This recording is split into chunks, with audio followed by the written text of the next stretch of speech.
親友們大家好啊，我係舒克，我哋今日探老字號聚賢居啊。西關呢間20幾年老字號嘅酒樓啊，係經典粵菜嘅餐廳。靚女點菜？雞半隻。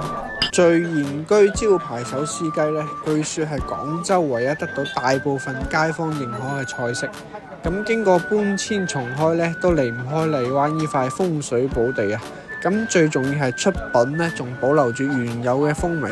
好多附近街坊啊，放工都中意過嚟斬料買餸啊。聽街坊講咧，佢哋啲雞嘅味道相當可以啊，所以就決定過嚟試一試。豆腐魚頭湯，魚頭新鮮，豆腐又好嫩滑。咁凍嘅天時，食飯前飲返會開下胃先。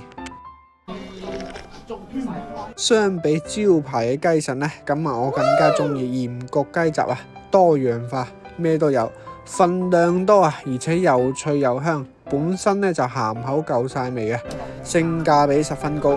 咁朋友話食咗想飲翻啖酒啊，好過癮。手撕雞呢就係聚賢居嘅招牌菜，咁阿姨呢現場手撕再撈汁啊，上菜俾碟薑葱同鹽焗油碟啊，雞呢就係靚雞嚟嘅。雞皮脆而不膩啊，肉質緊實，伴隨住小時嘅麻油香味。咁學你哋話齋啦，雞呢就有雞味嘅。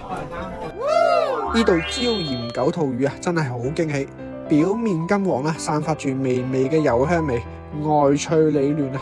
咁入口呢就即化，咁配埋啲喼汁呢，解滯開胃啊。咁攞嚟餸就一流，蒜香骨用料呢都算板正，咁唔會出現有骨頭嘅排骨啊。咁味道都算過得去，咬開有肉汁，但係奈何呢份量有啲少。老城區環境呢就肯定大排檔裝修啊，畢竟呢係食出品，服務肯定係比較個性嘅。